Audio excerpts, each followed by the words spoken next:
Brought to you by TechnoSpark 20 series smartphones. I'm superhuman.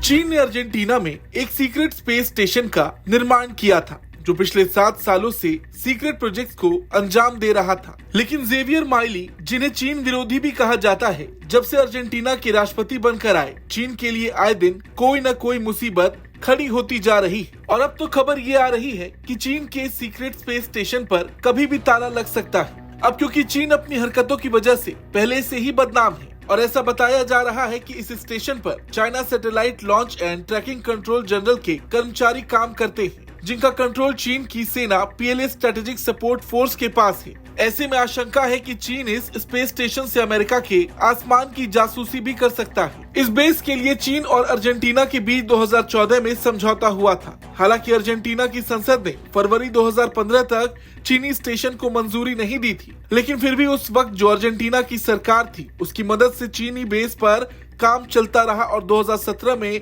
ये पूरा हो गया। इस बेस को चीन को 50 साल के लिए लीज पर दिया गया है, लेकिन फिर भी अर्जेंटीना को शक है कि चीन इस बेस को लेकर किए गए समझौतों का पालन नहीं कर रहा है। इस बेस ने क्षेत्र के निवासियों के बीच बेचैनी पैदा कर दी है और तो और अमेरिकी प्रशासन ने भी अर्जेंटीना में इस बेस को लेकर आपत्ति जताई है। ऐसे में राष्ट्रपति जेवियर माइली गुप्त चीनी बेस का निरीक्षण करने के अनुरोध पर सोच विचार कर रहे हैं। 2 अप्रैल को अर्जेंटीना के राष्ट्रपति कार्यालय के एक सूत्र ने समाचार आउटलेट इन्फोबे से बात करते हुए ये जानकारी दी कि राष्ट्रपति जेवियर माइली चीनी बेस का निरीक्षण करने के अनुरोध पर विचार कर रहे हैं। इसका सीधा उद्देश्य चीनी बेस से जुड़ी किसी भी संभावित इरेगुलरिटीज का आकलन करना है। रिपोर्ट में ये भी जानकारी दी गई कि अनुबंध में ये निर्धारित किया गया था कि बेस के 10% संसाधनों का उपयोग अर्जेंटीना द्वारा किया जाना चाहिए।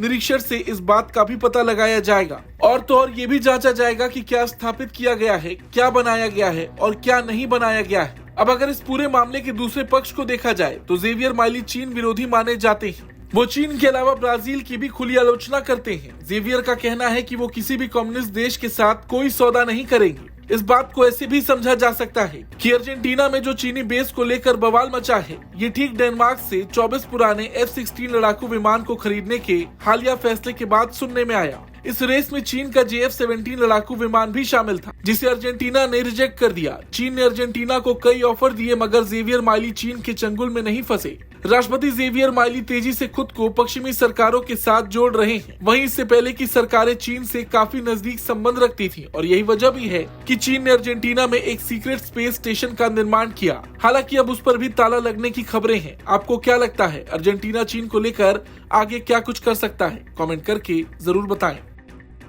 ब्यूरो रिपोर्ट, भारत तक।